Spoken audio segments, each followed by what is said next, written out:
If you've been following the casino sweepstakes here in eastern Massachusetts, you probably weren't surprised. Revere voters approved a gambling resort on the 43 acres of Suffolk Downs within that city's limits.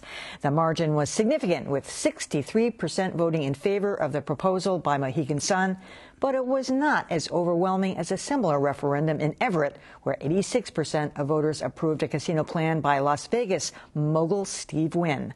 So are the casino odds better in Revere or Everett? WGBH News reporter Adam Royley discusses that and more in another edition of The Scrum. Adam? Emily, I'm with Peter Kadzis of WGBHnews.org and David Bernstein, our political analyst and a contributing editor at Boston Magazine. Guys, we've got two host communities that have said yes to theoretical casinos. Who has the inside track, Everett or Revere?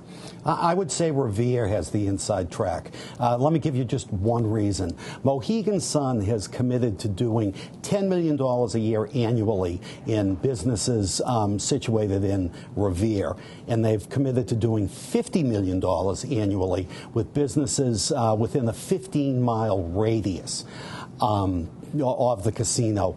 I think that's a pretty powerful commitment that they'll be a good neighbor.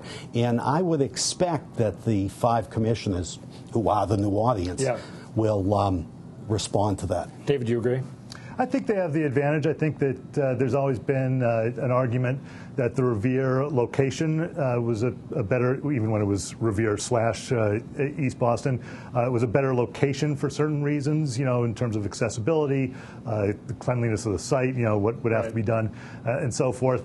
Obviously, the developer, Steve Wynn of the Everett site, has come up with answers to those objections, but I think that there are some reasons, you know, again, as the commissioners are looking at which one to choose, I think the advantage goes to Revere.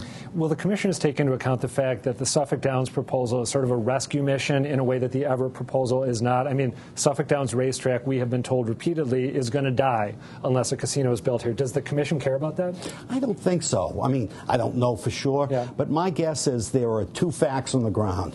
One is Revere has said okay, the other is Everett said okay. And I'm not so sure those sentimental arguments will make much of a difference. Do you agree? Yeah, I think that the racetrack issue, saving the jobs there, was obviously an issue in getting the law passed in the first place. It was an issue in getting, you know, political buy-in from different people and getting these initiatives passed to have them in Revere, to have the casino located in Revere.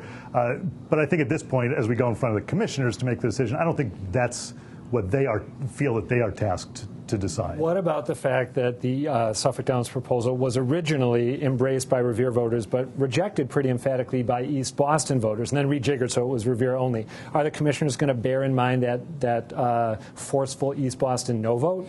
I don't see how they can. Doesn't mean they won't, but I wonder if East Boston is going to rue the day. I mean, no one foresaw this being split in 2.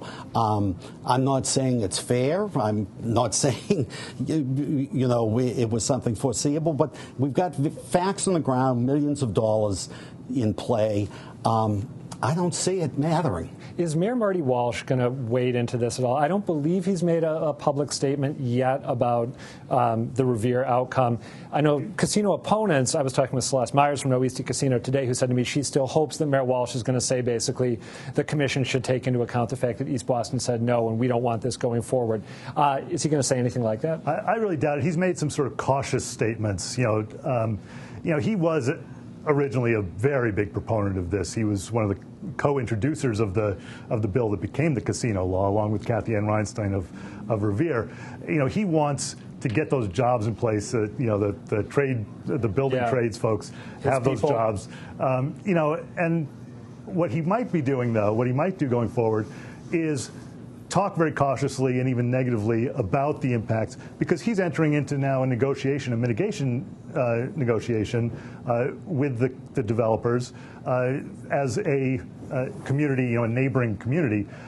So it gives him a little more leverage if he can sort of be very cautious instead of seeming like he's very eager to have them. Is this thing going to ultimately be decided in court? Because there's a conviction among casino opponents that Mohegan has had the inside track all along, that special exceptions have been made that would help Mohegan get the license, including allowing this vote to take place after 2013, which it wasn't supposed to originally. This is America. Everything is subject to litigation.